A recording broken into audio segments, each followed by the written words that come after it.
बहुत ही अच्छा विषय लेने वाले हैं। कृष्ण कौन है? तू समझा? हाँ। नहीं, तू समझा नहीं। जो श्री कृष्ण है वही काली है, जो काली है वही श्री कृष्ण है। मुझे समझने में इतना भी भेद है। इतने तेजस्वी लोग हैं हमारे पास, कितने शानदार विचार रखते हैं जी। भगवान श्री कृष्ण कहते हैं कि मैं सबसे श्रेष्ठ हूँ, मुझसे बड़ा और कोई नहीं है। अच्छा, हमको सिखा रिया है। ना राम बड़े, ना कृष्ण बड़े, ना शिव बड़े। तुझे अक्ल है? तू क्या बोल रही है? चुप! चुप हो जा, सातवीं फेल। चुप! भगवान श्री कृष्ण से बड़ा कौन है? आज इसी सवाल को विस्तार से क्लियर करने के लिए हम आपके बीच दो संतों के आध्यात्मिक विचार लेकर आए हैं। इस आध्यात्मिक ज्ञान चर्चा में एक तरफ हैं श्रीमान युगल प्रेमदास जी और दूसरी तरफ हैं संत रामपाल जी महाराज। इन आध्यात्मिक संतों में किसका ज्ञान सर्वोत्तम है?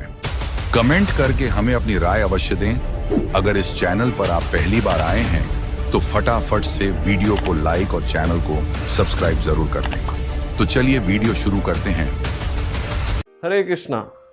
आज हम बहुत ही अच्छा विषय लेने वाले हैं। कृष्ण कौन है?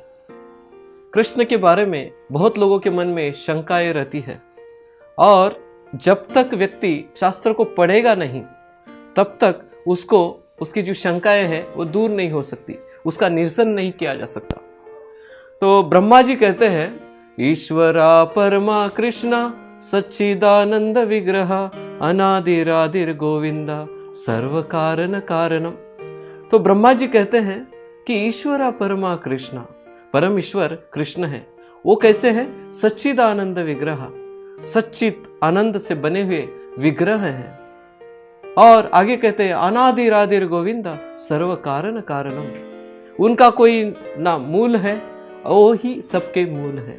इस प्रकार से वो कहते हैं। और आगे कहते हैं गोविंदमादि पुरुषम तमहम भजामि। उस गोविंद का मैं क्या करता हूं?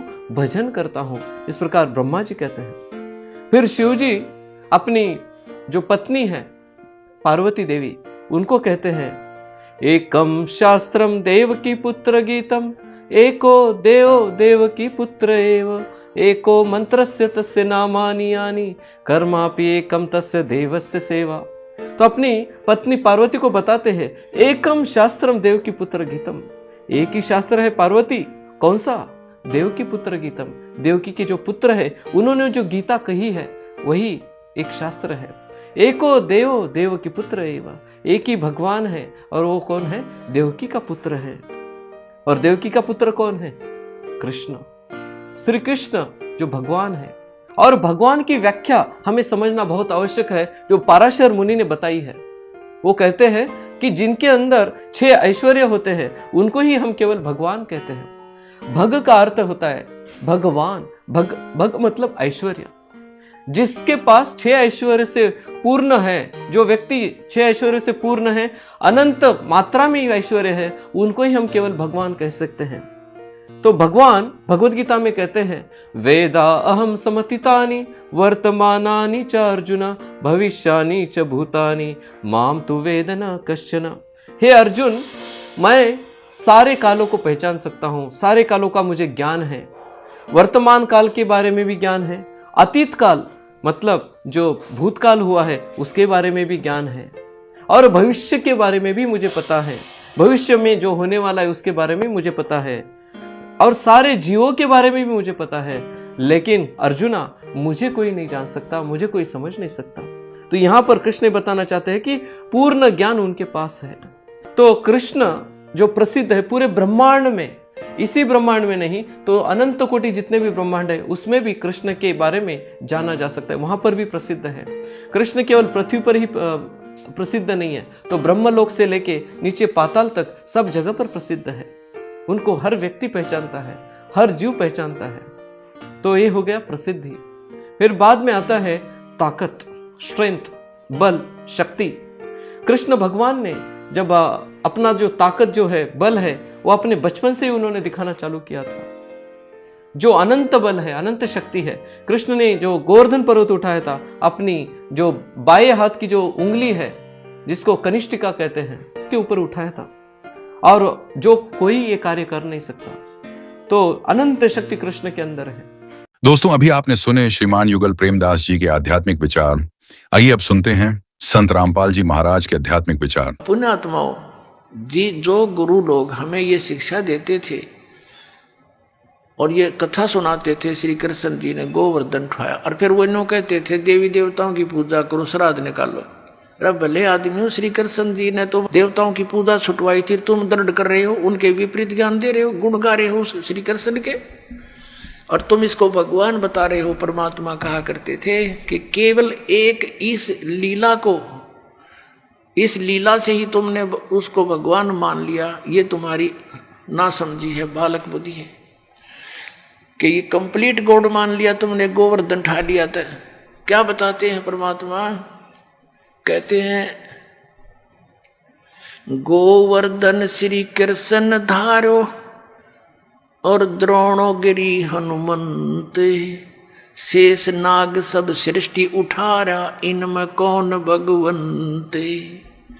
यदि तुम एक ही इस लक्षण से, इस चमत्कार से कि श्री कृष्ण जी ने गोवर्धन उठा लिया, हनुमान जी ने तो फिर द्रोणागिरी उठाई, और आप ही लोक वेद सुनाते हो ब्राह्मण लोगों के शेष नाग के सिर पे कहते हैं एक कूर्म है, कूर्म के ऊपर एक शेष नाग है, शेष नाग के सिर पे एक बैल है, और उसके ऊपर फिर सारी पृथ्वी रखी है। कहते तुम मानते हो कि शेष के सिर पे सारी सृष्टि है, शेष नाग के, तुम यो सारे ब्रह्मांडा, तुम्हारे पूरे ब्रह्मांड ने उठा रहा, समझ लो पूरी पृथ्वी उठा रहा, तो इनमें भगवान कौन सा है? श्री कृष्ण है या हनुमान जी है या शेष नाग है? तुम्हारा भगवान केवल इसी लक्षण से तुमने भगवान इसको कंप्लीट गॉड मान रखा, पूर्ण परमात्मा।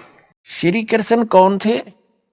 श्री कृष्ण विष्णु अवतार थे, यानी विष्णु जी की ही आत्मा यहां आई हुई थी।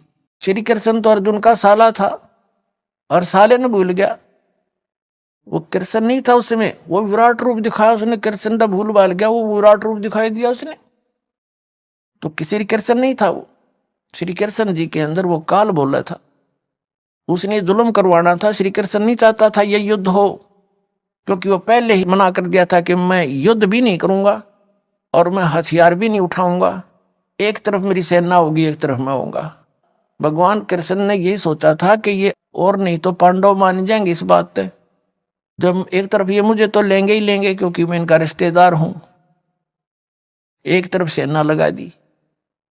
तो वो ये सोचा चाह रहे थे कि अर्जुन युद्ध ये मना कर दे, पांडव हम नहीं युद्ध करते, फिर हमारी तो हार है, जब सेना भी नहीं हमारे पास। लेकिन वो फिर भी नहीं माने। कहने का भाव ये है कि भगवान श्री कृष्ण जी महाभारत का युद्ध करवाना नहीं चाहते थे, तो जब अर्जुन मना करे था, श्री कृष्ण उसी समय कह देते कि चल भाई ठीक है, छोड़ चलेंगे वापस। उसी समय युग काल प्रवेश कर गया कि अब बात बिगड़ेगी। कृष्ण जी तो कह देगा ठीक है भाई, मन ना लड़े चल, मैं तो पहले मना करूं था, तो उस समय युग काल आ गया। और इस ये जब तक प्रवेश रहा, तब तक प्रवेश रहा जब तक यू सारा नाश ना हो लिया महाभारत का, फिर निकल गया इसके अंदर से, श्री कृष्ण के अंदर से। फिर श्री कृष्ण जी से बाद में अर्जुन पूछ रहा है, इसमें महाभारत के अंदर एक प्रकरण आता है।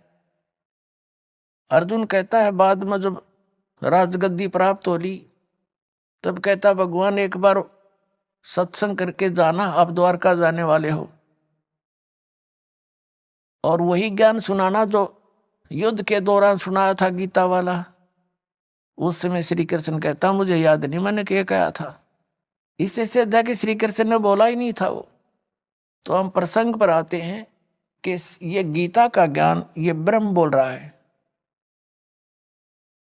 और ये कह रहा है कि उस तत्व ज्ञान को जिसमें पूर्ण मोक्ष मार्ग है, और वो गॉड गिवन है, सच्चिदानंद घन ब्रह्म का बोला हुआ है, उस ज्ञान को तत्वदर्शी संत जानते हैं, उनसे पूछ, मैं नहीं जानता।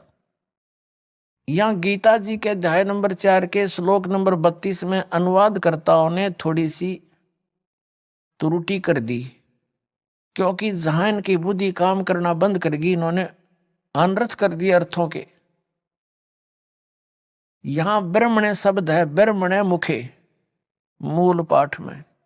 तो इन अनुवादकर्ताओं ने ब्रह्मणे मुखे का अर्थ कर दिया वेद की वाणी। और यही अनुवादकर्ता गीता अध्याय नंबर 17 के श्लोक नंबर 23 में ब्रह्मणे का अर्थ करते हैं सच्चिदानंद घन ब्रह्म। वहां बुद्धि सही काम करेगी, वहां इनका अड़ी नहीं कोई अड़ांस। उसमें लिखा 17वें अध्याय के 23वें श्लोक में कि ओम तत्सत इति निर्देश ब्रह्मण तिर्विध समर्थ। ब्राह्मणा तेन वेदा च यगा च विहिता पुरा। उसका अर्थ क्या बनता है कि उस ब्रह्मण माने सच्चिदानंद घन ब्रह्म के पाने का। ये ओम तत्सत, ओम तो सीधा सरपुरुष का, और तत् है ये अक्षर पुरुष का, और सत है ये परम अक्षर पुरुष का। इन तीनों मंत्रों की मजदूरी करनी है। ये हमारे साधना के इंस्ट्रूमेंट हैं। जैसे हमने जल निकालना है, पृथ्वी में जल है, तो उस जल की हमारा पूज्य तो जल है, और इंस्ट्रूमेंट हमारे जो उसके औजार कौन से हैं, बोकी और पाइप। ये तो 2 अक्षर का मंत्र है सतनाम, जिसमें एक ओम है एक तत् है। और जब पाइप पहुंचगी जल तक तो इनका काम पूरा हुआ। फिर इसके ऊपर हैंड पंप लगाना पड़ेगा। जब वो जल मिलेगा तो सारनाम जो है वो सत, जिसमें इसमें सत नाम से बोला गया है ओम तत् सत में। ये 3 मंत्र हैं, ओम और तत्। ये गुप्त है, तत् सांकेतिक है। ये दास बता सकता है इस ब्रह्मांड में, और कोई अधिकारी नहीं इस नाम के देने का।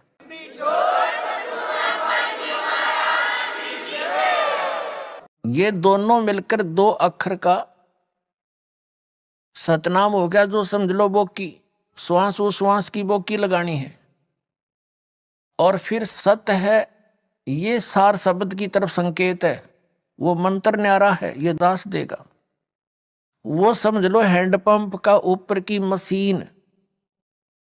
अकेले सतनाम से मोक्ष नहीं, और सतनाम के बिना सार नाम की कीमत नहीं, वो काम नहीं कर सकता। जैसे बोकी लगाकर पाइप जल तक पहुंचा दी, तो फिर हैंडपंप लगाया जाता है। वो सार नाम समझ लो, सार शब्द।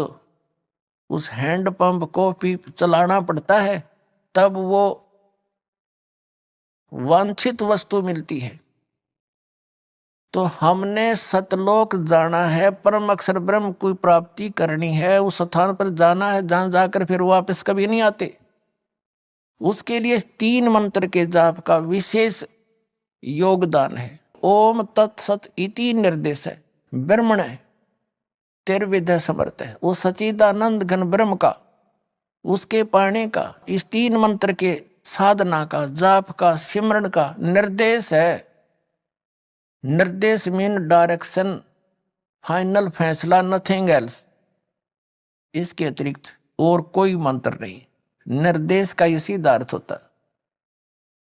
तो कहने का भाव यह है कि वहां इन्होंने ब्रह्मण्य का अर्थ सच्चिदानंद घन ब्रह्म कर दिया, सही कर दिया।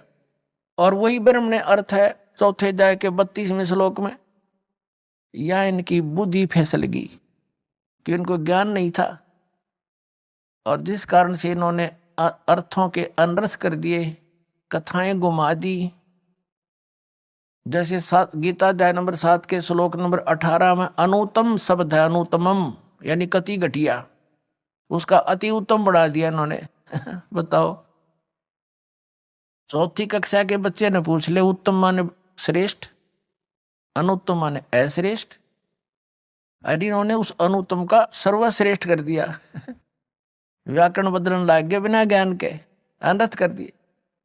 गीता अध्याय नंबर 18 के श्लोक नंबर 66 में वरद शब्द है, वरद माने जाना होता है, इन्होंने आना कर दिया। बिना ज्ञान के निड़ंगे अड़या करें। गुरु बिन काहु न पाया ज्ञान, जो थोथा बुस छड़े मूड किसान। गुरु बिन वेद पढ़े जो प्राणी, समझे न सार रहे अज्ञानी। आज तक ये सब अज्ञानी थे, क्योंकि इनको गुरु नहीं मिले, सतगुरु नहीं मिले।